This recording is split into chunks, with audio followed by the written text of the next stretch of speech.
Don, how could you not? To quote Darcy, he's very, he seduced you, he lured you. We worked at the River City Fair for 11 years, shirt number one.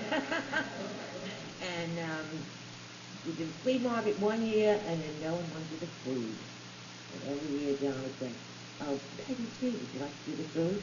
Would you like to do the food? No, we didn't want to do the food. And John wouldn't shut up, and he kept talking and talking. You have to do the food, you have to do the food. So we said, all right, we'll do the food. But after 5 years, we knew we were going to do the food. So that now was a game, because John would talk you into doing the food. But anyway, John was just a total sweetheart. And I just have one other funny story. In the late 90s, it's the night before Thanksgiving. It's Wednesday night, I'm cooking. Everything's crazy in the house, right? And the phone rings, and it's John. And he says to Steve, my brother, I always have Thanksgiving with my brother, and are there any places uptown that we can have dinner at? Steve goes, well, Don, I think for Thanksgiving we need reservations. He goes, well, I didn't make reservations. What do you think I should do? We called this place downtown and they're all booked, and we called the Malibu Diner and they're booked. I mean, come on, the Malibu. I don't know what to do with, and my brother Gene, Father Gene, and I'm, chopping and making the stuffing, and I said, he goes, well, you might as well come here, Don. And he came. It was a fabulous Thanksgiving, and Don is a sweetheart. He'd win you over. If he wanted you, he'd just suck you in, and it was all it was to it. And you didn't mind. That's the best part. You never minded. And he was a love, and I'm so glad I knew him, and I got to meet all the people that knew him and loved him, and we're very fortunate. That's it. I knew Don through the River City Fair, of course, but then, we lost touch and so on. A couple of years ago, I live all the way down on Monroe Street, between 1st and 2nd, way down there. So I'm carrying this heavy stuff around, and I can't get it up the stairs, and so this is Hoboken, and I stick my head out the door, and there goes this guy walking in front with his wife and 2 little children, and I said, can you give me a hand here? He's a big, strong guy. Sure, he could give me a hand, he gives me his phone number, we start talking, he can, help me out in the future. Okay, great, I've got plenty of heavy stuff that needs to be moved around. Turns out, Don Cotter is his good friend. Don Cotter's sick in the hospital. I didn't know any of this.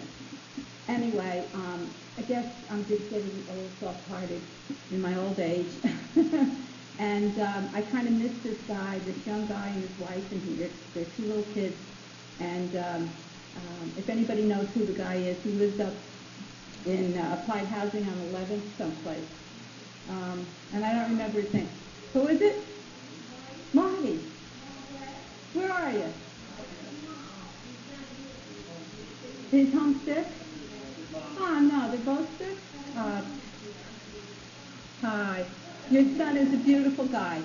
And so anyway, this is Hoboken, and that's how all the stuff comes around. You know what they say, what goes around comes around, right? So that's my memory of Don. Yeah. But believe me, I never did community work until I moved to Hoboken. Never had an idea that there were people in the community that cared enough and had vision about the place they lived to want to make it better and never give up when there were pitfalls. So as the years kind of went by, I got involved with things that I had a vision, and I swear Don was one of the reasons I had it, because I became obsessed with the waterfront. And there were many pitfalls, but Don would always just show up in his way and kept me going. So then as time went on, when he got sick, Don was still doing things, and I noticed that he was always would figure out what he could do. And on one of the causes, when we needed to register a lot of people, he called me up. He said, I want to help with this registration drive.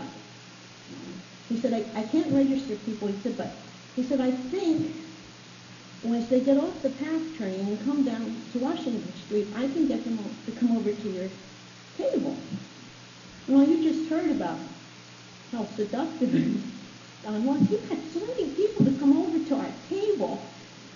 We almost couldn't register them fast enough. And if you've ever seen people, when they come off the PATH train, they don't want to hear from about anything. And Don would look at them with those eyes and that face.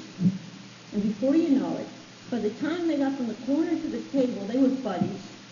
And he said, if someone could register this nice person. So it sounds like a little story, but it's such a Don story. I knew he really couldn't concentrate that well to register people. I knew that. And we didn't, and he knew I knew, and we didn't discuss it. But he knew what he could do. He was a humble man. He really was, but he knew always what he could do. And as long as he could do it, he was going to do it, because he knew the world would be just a little different, because he did it.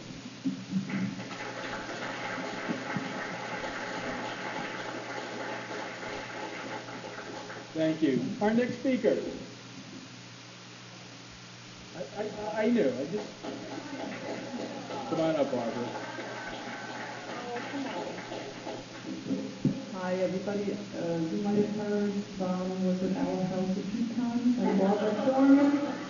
My family is here. We all know I'm a Don, and I wouldn't know where to begin on what I remember and what we all remember. But it certainly was interesting. He made us all do stuff that we never thought we would ever do. He moved next door to the Killers. He moved into the Killers house next door as well. And the first thing I think that he made us aware was somebody was doing flower boxes. In those days, nobody had flower boxes in the early 70s. And I said, I would really like that. I'm from Germany, and everybody has flowers at the windows over here. He said, well, then why don't you just go out and talk to the neighbors? And see you once, and there was a group, I think, Doris, were you in there? Or was that the environment committee? Yeah, they started something where you can order flower boxes.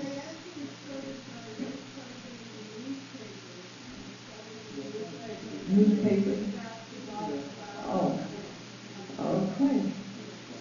So, and anybody who wanted flowers and shrubs could get that. So, Don made me get names on the block on truck, and it was good. The next thing I said to him, I have so much stuff in my house which hasn't changed over the years. And we don't have garages. We could call it a gate sale maybe. He said, that sounds good. Why don't you go around and talk to the neighbors? And before you knew it, we had a gate sale, and we just had our 30th block party last year on our block. And he was part of making do that too, somehow. I don't know how. Before we knew it, and of course, River City Fair. That didn't just happen in August. That started happening the day after the River City Fair. And by January, he's right next door to us, right? January, we should meet. February, I think we better call Doris. She promised to do another design and whatever. And we better call people. And I think we need the pier cleaned up again.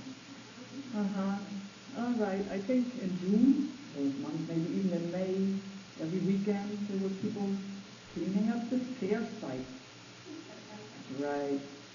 And we would get people off the street, right? If you just so much as waited by the gate to see what are these people doing there,